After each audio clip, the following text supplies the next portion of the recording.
누가복음 28번째 강해 시간, 의심 속에서 다시 만나는 예수님의 제목으로 하나님 말씀을 선포하려고 합니다. 우리 한 달 만에 이제 다시 누가복음으로 돌아왔습니다. 지난번에 한 달 전에 우리가 지난 시간에 나인 성문 앞에서 한 과부를 보았습니다. 남편도 죽고 아들도 죽은 그 현장에서 죽은 아들의 관을 따라가는 울던 과부의 모습을 바라보았습니다. 그 여인을 주님이 먼저 바라보셨습니다. 그리고 불쌍히 여기시고 죽은 아들을 살려주셨습니다. 살리시는 장면에서 주님은 죽은 자를 그냥 일어나라 한 게 아니라 품 안에 안으사 품으로 넘겨줍니다. 하나님께서 하나님의 아들을 살리시는 장면을 그렇게 하시는 겁니다. 오늘 사람들이 외쳤습니다. 뭐라고 외쳤냐? 하나님께서 자기 백성을 돌보셨다라고 말합니다. 그리고 이 소식은 온 유대 땅을 퍼져나갔습니다. 오늘 본문은 바로 그 소문을 듣고 나서 난 이후에 한 사람이 우리 앞에 등장합니다. 이상하게도 이 사람은 기뻐하지 않습니다. 그리고 흔들리기 시작했습니다. 그리고 이 사람 예수 그리스도가 진짜 우리에게 다가온 이 예수가 진짜 그리스도이시고 메시아인가에 대한 궁금증이 생겼습니다. 왜냐하면 그가 지금 헤롯의 감옥에 갇혀 있습니다. 그리고 이제 며칠 뒤면 죽음의 자리에서 목이 잘리는 처참한 참수형이 되는 상황입니다. 그 사람이 누구냐? 바로 오늘 여러분 잘 아시는 세례요한입니다. 예수께서 말씀하시기를 친히 여자가 낳은 사람 중에 가장 큰 자, 위대한 자라고 얘기했고요. 그 다음에 하나님께서 어떻게 했냐? 이 아이를 출생하는 장면에서 어떻게 했냐면 성령 충만함으로 잉태했다 그랬어요. 성령 충만. 그리고 신약 성경에서 단 둘, 누구죠? 세례요한과 예수님, 단 두 사람만 성령이 먼저 가셔서 천사를 통해서 선포하게 한, 예언하게 한 아이가 태어났습니다. 감히 우리랑 비교할 수 없는 위대한 사람입니다. 그래서 위대한 엘리야 선지자의 모습이다라고 얘기도 했고, 또 위대한 선지자들 중에 가장 위대한 선지자의 마지막 계보를 이 세례요한이라고 말하고 있습니다. 신학자들도 말하기를 가장 위대한 선지자 한 사람을 꼽아라 그러면 예수 그리스도가 오는 길을 예비한 이 사람이 가장 위대하다, 세례요한을 꼽습니다. 그런데 오늘 그가 19절에 보니까 이렇게 말하고 있습니다. 오실 그이가 당신이 오니까 우리가 다른 일을 기다리오리까. 지금 무슨 말입니까?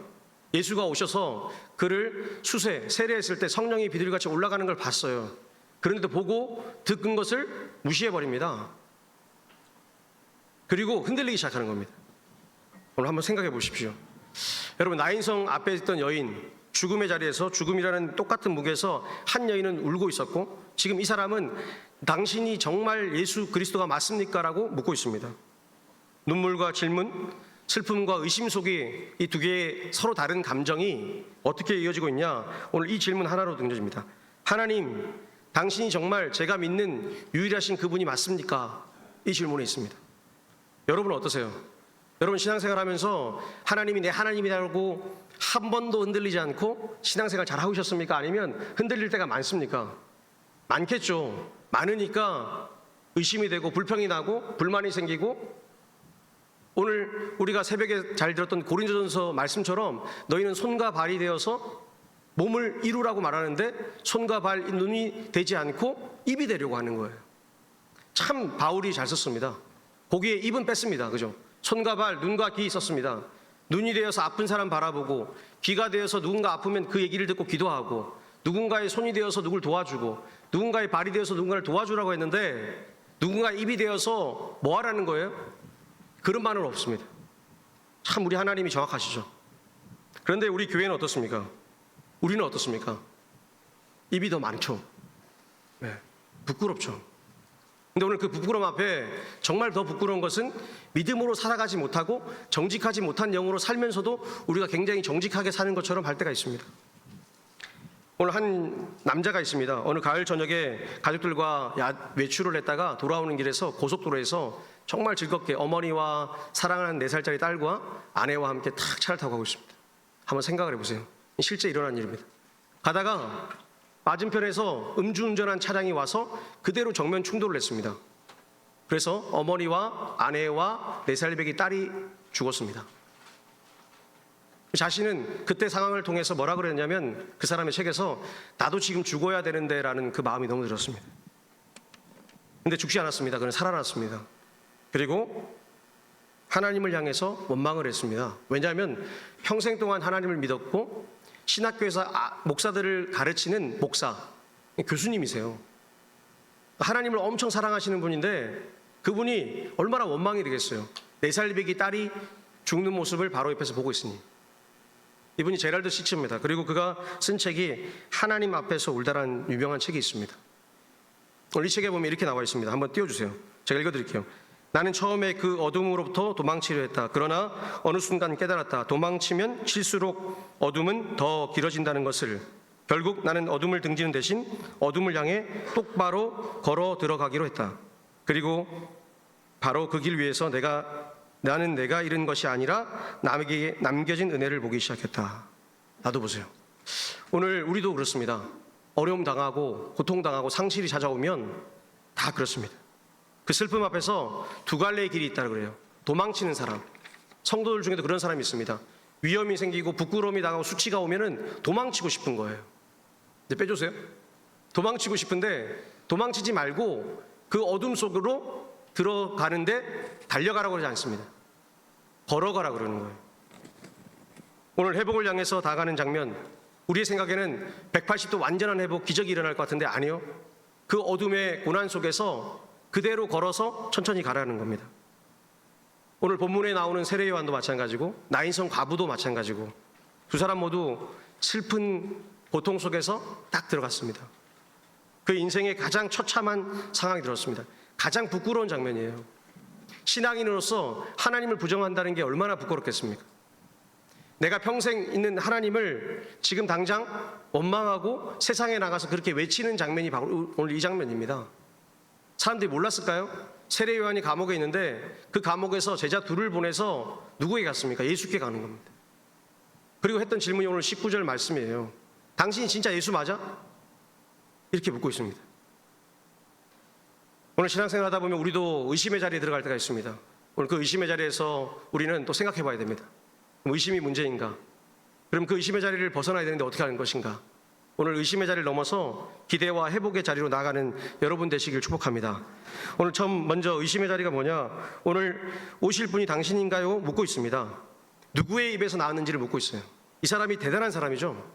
제가 서두에 말했듯이 우리랑 비교할 수 없는 위대한 선지자였습니다. 하나님이 예비한 사람이에요.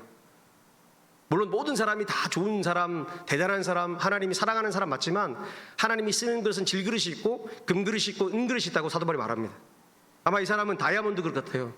믿음을 봤을 때. 대단하지 않습니까? 예수님이 오기 전에 길을 닦는 사람.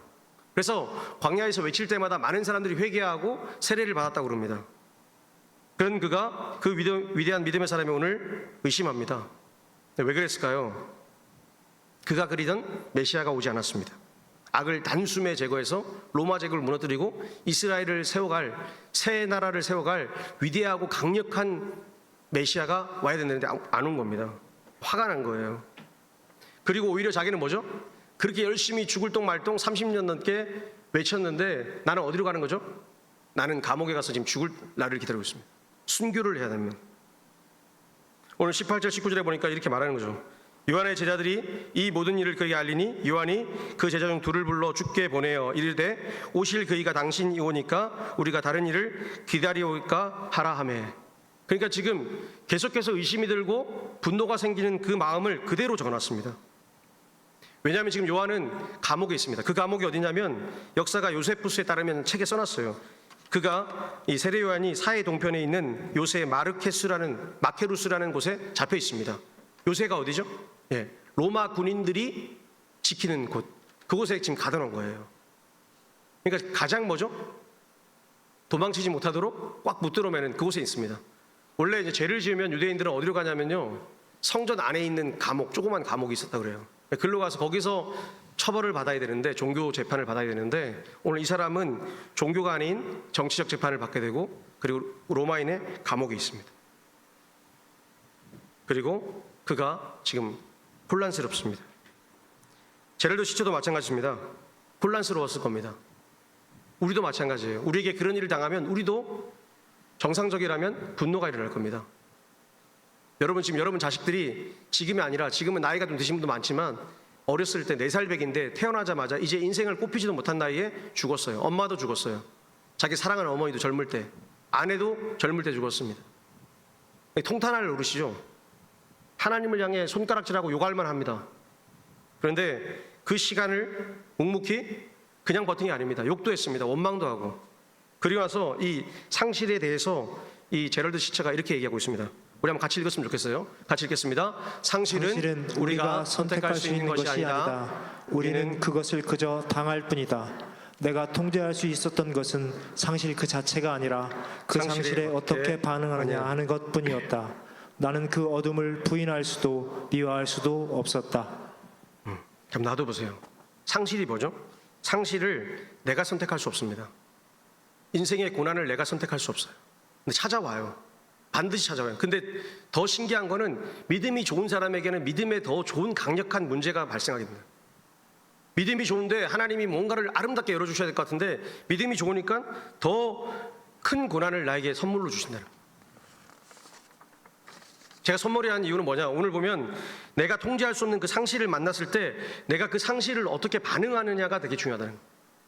반응하는 것, 믿음을 반응이라 그러잖아요. 리액션 한다 그러잖아요. 믿음이 어떻게 증명합니까? 반응하는 것.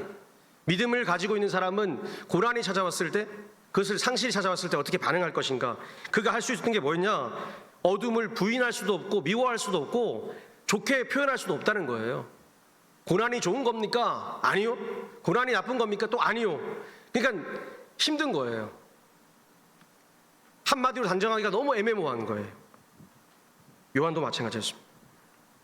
그가 어떤 사람입니까? 하나님 나라를 소망했습니다. 천국이 가까웠다고 하나님 나라가 왔으니 너희들 회개하라고 했습니다. 유대인들이 어떻게 했죠? 화를 낸 사람도 있었고 바리새인처럼 손가락질하고 돌을 던진 사람도 있었고 무시한 사람도 있었지만 어떤 이는 듣고 회개했습니다. 그리고 많은 사람들이 요단강에서 그를 통하여 세례를 받았습니다. 예수님도 거기에 있었습니다. 오늘 우리는 어떻습니까? 우리가 예수를 잘 믿고 신앙생활하면서 하나님께 드릴 거 다 드리고 섬길 거 다 드렸는데 내 인생에 정말 행복이 찾아오고 어마어마한 축복이 찾아와야 될 것 같은데 그러지 못할 때가 있습니다.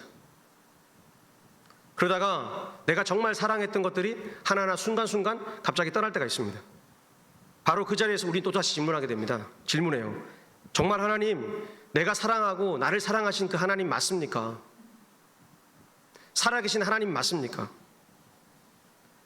팀켈러 목사님이 왕의 십자가라는 책에서 이렇게 얘기했어요. 세상의 가장 위대한 선지자였던 한 사람, 가장 위대했던 설교자 한 사람이 그 한 사람이 가장 위대한 의심, 부딪혔던 가장 위대한 의심이 바로 오늘 이 장면이라는 겁니다.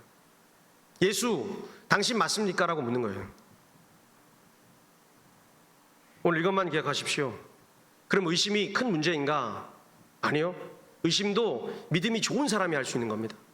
믿음도 없는 사람은 생각할 겨를도 없습니다. 그냥 살아가니까. 근데 믿음이 있는데 내 인생에 고난이 갑자기 찾아왔을 때 어떻게 돼요? 의심이 되기 시작하는 거예요. 그리고 누구에게 가요? 하나하나 묻기 시작하는 겁니다. 오늘 제랄드 시처 목사님도 뭐라 그래요?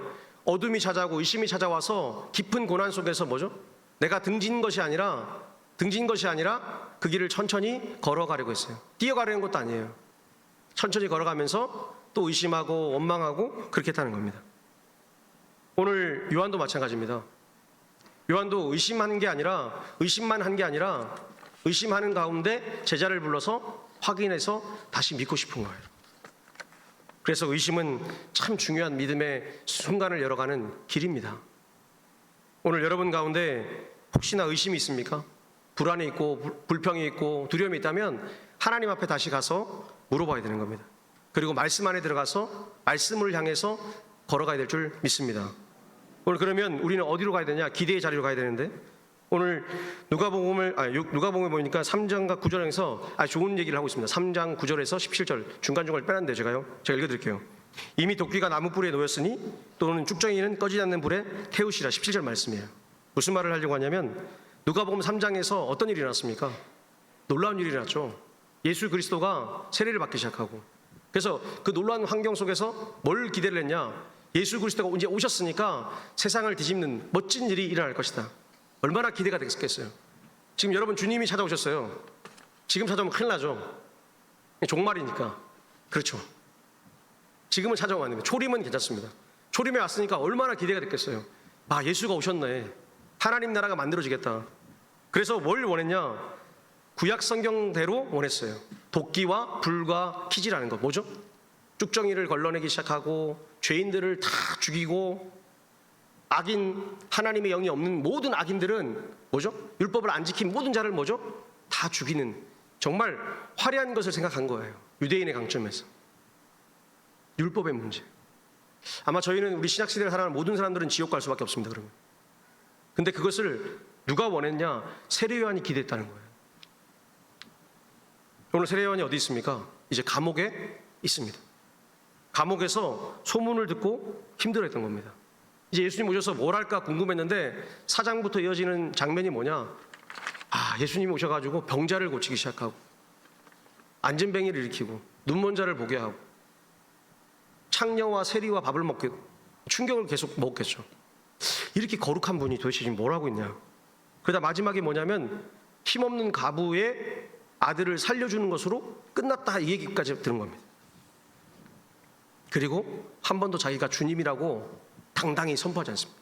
내가 예수다, 내가 그리스도다 이렇게 선포하지 않는 거예요.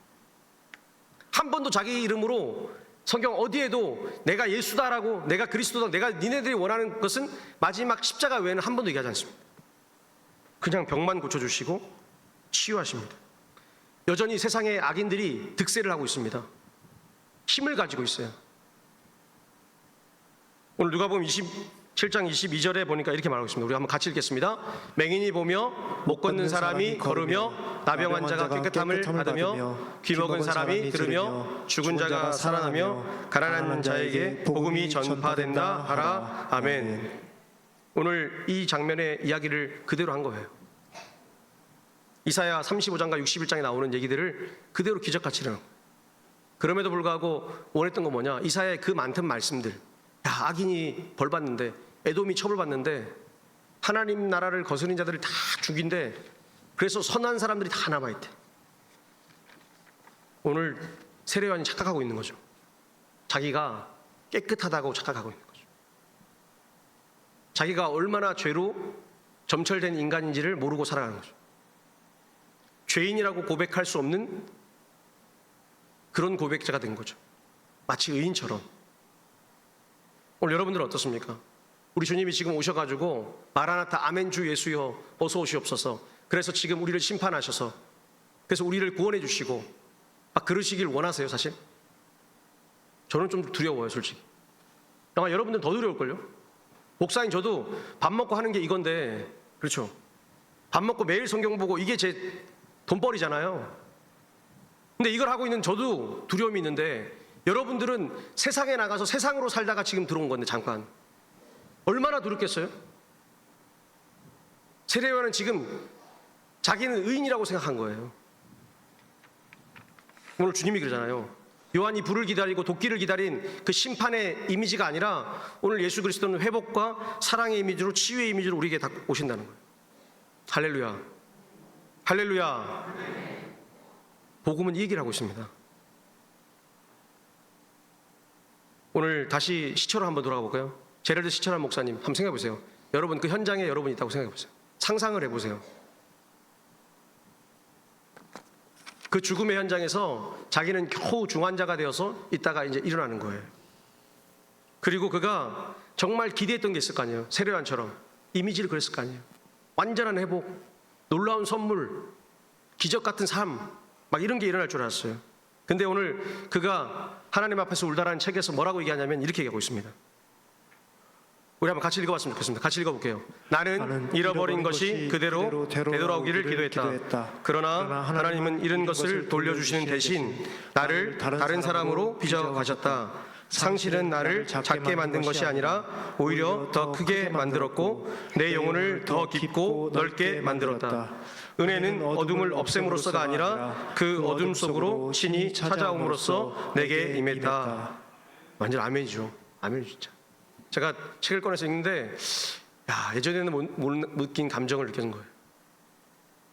여러분 잃어버린 것, 상실, 고난 이거는 말할 바가 아닙니다. 빼주세요. 말할 바가 아닌 거예요. 진짜 힘든 거예요. 근데 오늘 우리도 그렇게 하잖아요. 하나님 요만큼 내가 잃어버렸으니까 이만큼 주셨으면 좋겠습니다 생각하는 거예요. 근데 오늘 어떻게 하시냐 하나님은 요만큼 잃어버린 것을 채워주시는 게 아니고 더 놀라운 다른 무언가로 우리를 계속해서 채워주시는 거예요. 그리고 내 영혼이 뭐죠? 더 깊고 넓어져서 다른 무언가로 더 채워지는데 그 무언가가 나를 뭐죠? 더 좋은 것으로, 그래서 빛과 소금으로 살아갈 수 있도록 힘을 주시는 거예요. 오늘 마지막에 이렇게 말하잖아요. 은혜는 어둠을 없앰으로써가 아니라, 어둠, 상실, 고통을 없애는 게 아니라는 거예요. 어둠 속으로 들어오신 주님이 나를 찾아옴으로써, 내게 임해 주심으로써 내가 새로운 삶을 살아갈 수 있도록 나를 빚어 가신다, 만들어 주신다는 거예요. 이게 회복이라는 거예요. 우리가 기도하는 거 다르죠. 우리가 기도할 때 어떻게 기도하십니까? 지금 여러분의 기도는 어때요? 여러분 잘 아시죠? 오늘 우리는 악인이 벌받고 내가 선하게 살고 있으니까 내가 뭔가 많은 것을 막 가져야 되고 많은 것을 누려야 되고 복을 받아야 된다 생각할 때가 있습니다. 근데 오늘 하나님의 아들 예수님은 말씀하시죠. 그게 아니다. 너도 똑같이 악인이다. 너도 죄인이다. 그리고 악인들이 벌받는 것을 기뻐하지 말라 그럽니다. 오히려 그 악인들이 벌받지 않도록 기도해 주라는 거예요. 그리고 그를 통해서 뭐예요? 내가 회복되고 내가 치유받아서 하나님 은혜 가운데 살 수 있는 사람이 되라고 합니다. 제가 지난번에 강의할 때 출애굽기 4장 31절 말씀했어요. 하나님께서 자기 백성을 돌보셨다. 돌보심. 하나님의 돌보심은 무엇일까? 하나님이 방패가 되어주고 장애물이 생기면 막 돌파하고 문제가 생기면 다 때려 부수고, 아니요. 장애물이 오면 한 대 맞고 고난이 찾아오면 더들겨 맞고 그런 일이 생기는 거죠. 그런데 그 고난 속에서 나는 어떻게 되죠? 더 단단한 사람으로, 더 믿음이 선한 사람으로 내가 변해간다는 겁니다. 오늘 우리 주님이 우리를 심판하러 오시지 않았습니다. 처음 초림은 우리를 뭐하러 오셨죠? 치유하고 회복하러 오셨습니다. 할렐루야. 그 주님을 우리는 기억해야 돼요. 종말론적인 주님을 기억하는 건 참 무섭습니다. 무서워하셔야 돼요, 여러분. 주님이 오셔서 여러분 죄악을 다 고백해버리면 여러분 우리 지금 살아남을 수 아무도 없습니다. 그렇죠? 살아남을 수 있겠어요? 찬양대? 없어요. 제가 보니까 살아남을 수 아무도 없어요. 교만하게 짝이 없어요. 다 죽어요. 그런데 그 하나님이 우리를 살릴 수 있는 성령으로 우리를 지금도 말씀하고 있어요. 여러분 그 삶을 살아가시기 바랍니다. 오늘 회복이 무엇인가? 오늘 23절 말씀인데 23절 말씀 같이 읽겠습니다. 누구든지 나로 말미암아 실족하지 아니하는 자는 복이 있도다 하시니라. 아멘. 여기 우리 맨날 듣는 얘기 중에 하나인데 실족하다는 말 많이 들으셨죠? 스캔들이죠. 스캔들. 영어로 스캔들로 바뀌었는데 스캔들이 뭐죠? 미끼를 걸어서 그 사람을 넘어지게 만드는 거. 진짜 나쁜 놈이죠. 교회도 이런 사람이 있으면 쳐 죽일 놈이에요, 진짜. 세상은 그렇다 칠때도 교회에는 그런 사람이 있으면 안 될 줄 믿습니다. 믿습니다. 악한 거예요. 마귀 새끼예요. 마귀의 종로로 하고 있는 걸 모르는 거예요, 자기가. 그래서 뭐라 그래요? 우리가 성경대로 사도 바울이 화인 맞은 양심이다 그래요. 성경에 나와 있잖아요. 모르는 거예요. 성령을 받은 적이 없으니까 화인 맞은 양심이 됐는지 성령에 인침받았는지 모르는 거예요. 그러니 우리 안에 사랑도 없으면서 사랑 얘기 타령하고, 그죠? 그러면 안 된다는 겁니다. 오늘 진정한 회복이 언제 왔냐? 하나님께서 말씀하시는 진정한 회복이 예수 그리스도의 치유하심으로 온 거예요. 바울이 어디를 끌고 갑니까? 우리가 고린도서를 새벽에 강의하고 있고 있지만 바울이 이것을 십자가로 끌고 갑니다. 십자가. 그 십자가를 뭐라 그래요? 우리는 십자가가 사랑이고 축복이고 은혜인데 세상의 모든 사람들이 이렇게 얘기한다는 거예요. 이방인은 뭐죠? 이방인은 저거 미련해. 야, 왕이란 자가 와가지고 세상 가운데 저렇게 미련퉁이처럼 십자가에 달려 죽는다? 미련한 거죠. 당연하죠. 헬라의 문화를 보세요. 신이 어떻습니까? 제우스. 신들이 강력하죠. 내가 원하면 대한민국을 싹 없애버리고 거기다가 새로운 대한민국 사람들을 만들어내죠. 그게 그리스 로마 신화예요. 신은 그 정도 해야 되는 거예요, 신이. 근데 와가지고 처참하게 십자가 달려가지고 돌발벤지 당하고 피 다 흘리고 죽어가지고 살았는지 죽었는지도 모르는 그런 사람이, 그런 분이라고? 미련한 거예요. 야, 저 봐, 기독교인들 미련해. 사도 바울이 그랬죠. 유대인들은 뭐라 그럽니까? 오늘 나온 단어 그대로 씁니다. 걸림돌이다. 야, 하나님이 구약성경에 이렇게 하라고 했는데 어디서 이상한 자가 내려와서 그가 십자가에 달린 그가 하나님 아들이라고 자랑하고 있냐? 걸림돌이다. 이렇게 합니다. 우리가 그래서 잘하는 말씀 하잖아요. 예수 그리스도의 십자가가 그리스도 유대인들에게는 거리끼는 것이요 이방인에게는 미련한 것이라고 말하잖아요. 여러분 믿습니까? 왜 아멘 안 하세요? 안 믿으세요? 세상 사람들이 그렇게 생각하잖아요. 지금도 우리를 향하여 손가락질 하잖아요. 야, 네가 믿는 신 내려와봐. 하나님? 뭐라 불러요? 예수님을 우리가 입에 담기도 힘든 말로 부르잖아요. 우리 기독교를 뭐라 불러요? 여러분 그걸 듣고 화가 안 나세요? 그냥 행복하세요? 우리가 짐승하고 동일이 됐구만. 화가 나야죠. 눈물을 흘려야죠. 기도해야죠. 그리고 하나님께서 그 울분 속에서도 우리를 만나셔서 다시 일어날 수 있는 힘을 달라고 얘기를 해야 되는 거죠. 오늘 십자가가 그걸 일을 하고 있습니다. 여러분 복음은 우리에게 고난과 고통 속에서 잠잠히 걸어가라 그래요. 오늘 제랄드 시처 목사님도 그렇고 오늘 과인성 과부도 그렇고 오늘 세례요한도 마찬가지입니다. 그가 얼마나 깊은 고민 속에 빠졌겠습니까? 여러분 지금 이틀 뒤에 죽는다 생각해보세요. 내일 죽는다. 하나님이 너 죽여버리겠다. 그래서 음성을 들려줬어요. 성령이 찾아왔어요. 어떻게 하시겠어요? 행복하시겠어요? 야, 나 이제 죽으니까 너무 행복하네. 아마 저는 그럴 것 같아요. 두려워서 잠도 못 자고 막 내가 지었던 죄가 막 생각날 것 같아요. 그럼에도 불구하고 우리는 이 죄를 하나님 앞에 회개하지 않잖아요. 회개하지 않아요. 우리 주님이 십자가에 달릴 때 이렇게 말씀했습니다. 나의 하나님 어찌하여 나를 버리셨나이까. 그렇죠? 믿음이 뭐죠? 믿음이 좋은 사람이 더 고난을 당하고 믿음이 좋은 사람이 더 고난을 당해서 살아가는 거예요. 제가 만약에 제랄드 시처 목사님처럼 됐으면 어떡할까요? 제가 우리 아들하고 우리 아내하고 타고 가다가 딱 지금 됐어요. 저는 하나님 안 믿고 있잖아요. 욕할 것 같아요. 그러니 저에게는 안 주시는 거예요. 얼마나 이게 감사한지 모르겠어요. 말씀을 준비하면서. 이게 만약 저에게 오면 저는 예수 안 믿을 것 같아요. 100%안 믿을 것 같아요. 여러분 당하면 여러분도 100%안 믿을 것 같아요. 여러분 옆에 아내가 지금 죽어서, 딸이 죽어서, 엄마가 죽어서 지금 뒤에 있다는 거예요. 이렇게 지금 상상이 되세요? 작은 차 안에서 나는 약간의 정신이 있고 중환자가 된 거예요 지금. 근데 그 상황 속에서 끊임없이 그가 살아나서 한 생각은 뭐냐? 원망과 분노에서 좌절과 슬픔이 아니라 예수님 도대체 나한테 왜 이러세요? 라고 문 거예요. 대단한 믿음이죠. 지금도 이 목사님은 많은 책을 쓰고 있습니다. 그래서 많은 목회자들에게 울림을 주고 있습니다. 오늘 우리 주님이 십자가에 달리시고 무덤에 들어가셔서 살아나셨습니다. 제자들 어떻게 했죠? 제자들은 믿기 싫은 거예요. 그래서 어떻게 했다 그죠? 집에 문을 걸어 잠그고, 그죠? 누가 날 잡으러 올까 봐 두려워서 조마조마한 거 아니에요? 성경에 나와 있잖아요. 예수님이 문을 두드려도 몰랐잖아요. 문을 통과하니까 알게 됐잖아요.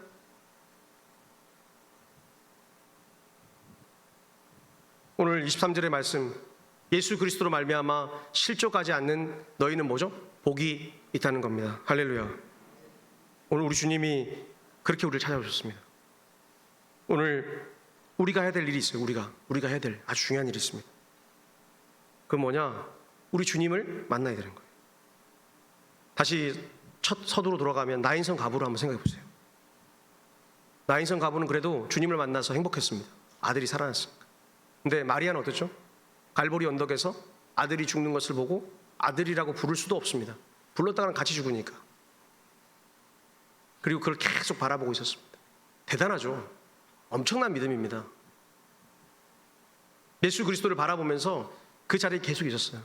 나머지 제자들은 어떻게 했죠? 다 도망가셨습니다. 다. 아주 재빠르게. 그죠?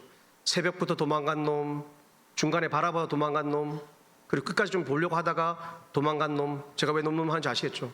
그 놈들이 다 도망갔습니다. 그죠? 그게 우리라는 겁니다. 그게 저고 그게 여러분이라는 겁니다. 그래서 그분이 일어나셔서 얘기했습니다. 그래도 내가 너를 사랑한다고 얘기했습니다. 할렐루야. 이게 회복이에요. 시처 목사님이 마지막 책 끝자락에 이렇게 써놨습니다. 제가 읽어드릴게요. 나는 어둠이 끝나기를 기다렸지만 정작 내가 발견한 것은 그 어둠 한가운데서도 해가 떠오를 수 있다는 사실이었다. 슬픔은 사라지지 않았다. 그러나 그 슬픔 곁에서 은혜가 함께 자라났다. 나는 잃은 것을 결코 잊지 않았지만, 잃은 것을 잃지 않았어요. 동시에 받은 은혜로 인해 더 깊이 살아가게 되었다. 아멘이죠. 완전 아멘이죠. 고백이에요. 신앙 고백. 어둠이 끝나기를 기다렸어요. 근데 끝났어요? 아니요. 지금도 아내를 잃어버린 슬픔, 딸을 잃어버린 슬픔에 잠겨 있어요. 지금도 그 슬픔이 내 안에 사라지지 않는 거예요. 그런데 그 슬픔이 완전히 사라지지 않았는데 하나님은 뭐 하셨냐? 은혜를 계속해서 작은 은혜를 부어주셔서 그 슬픔이 점점 희석되게 하셨다는 거예요. 우리의 삶도 마찬가지예요. 우리에게 하나님이 180도 내가 예수 믿었으니까 내 인생이 완전히 바뀌겠지. 내가 병이 있는데 질병이 완전히 나아서 새롭게 되겠지. 기도하면 당연히 되면 좋겠죠. 내가 공황장애가 있어서 못 살겠는데 지금 한국 교회 얼마나 많습니까? 공황장애가. 조현병 환자들, 우울증 너무 많잖아요. 아마 여기 계신 분들 중에도 한두 분은 그런 마음이 왔다 갔다 할 때가 있습니다. 근데 그 많은 심령 속에서 뭐죠? 하나님은 뭐죠? 은혜를 계속 부어주시려고 하시는 거예요. 그래서 그 은혜가 내 안에 있기를 원하는 거예요. 시처 목사님은 그것을 떠오르는 해라 표현했습니다. 어둠 속에 해가 조금씩 떠오르면 어떻게 돼요? 우리 교회 새벽기도 나오시면 알아요. 앞에 서 있으면 해가 조금씩 떠오르거든요. 그럼 해가 떠오르면 어둠이 싹 사라지면 마음이 따뜻해져요. 그리고 내가 어떻게 살아가야 될지를 깨닫게 되는 거예요. 오늘 우리는 이 의심의 자리에서 기대의 자리로, 그리고 회복이 된 메시아의 자리로 나가야 될 줄 믿습니다. 그리고 우리 안에 들어있는 모든 슬픔들, 고난들이 찾아올 때마다 하나님 은혜를 부어달라고, 그 은혜가 내 삶을 열어달라고 해야 될 줄 믿습니다. 여러분, 의심하는 거 있습니까? 분노하는 거 있어요? 두려운 게 있어요? 하나님께 가세요. 하나님께. 제가 얘기했죠. 사람에게 절대 가지 마십시오. 하나님께 가십시오. 그리고 하나님께 가서 기도하세요. 하나님 해결해 달라고, 은혜를 달라고. 그러면 오늘 하나님이 우리에게 찾아오셔서 소망을 주실 줄 믿습니다. 오늘 우리에게는 막연한 희망 없습니다. 막연한 희망이 뭐죠? 하나님이 모든 것을 180도 360도 바꿀 그 엄청난 기적, 그거보다 더 큰 기적은 우리가 믿음으로 살고, 우리가 가진 질병 가지고 이 땅을 살아가면서도 저 사람은 저런 질병 가지고도 누군가를 돕고 있네. 저 사람은 저런 질병 가지고도 열심히 기도하네. 할렐루야. 할렐루야. 내가 그렇게 약한데, 내가 정말 가난한데 나보다 더 가난한 사람을 도울 수 있다면 그 사람은 정말 위대한 사람인 거예요. 그래서 하나님이 십자가 예수를 우리에게 선물로 주셨습니다. 오늘 우리 모두가 이 고난의 자리에서 점점 한 걸음씩 하나님을 향해서 어둠을 뚫고 통과하시길 축복합니다. 오늘 이 시간에 우리 같이 한번 기도하겠습니다. 하나님 아버지, 우리 한번 결단한 기도할 텐데, 하나님 아버지, 나에게 은혜를 베풀어 주시옵소서, 새 힘을 주시옵소서. 우리 한번 동성으로 우리 각자 기도하겠습니다. 하나님 감사합니다. 은혜 가운데 살게 해 주시고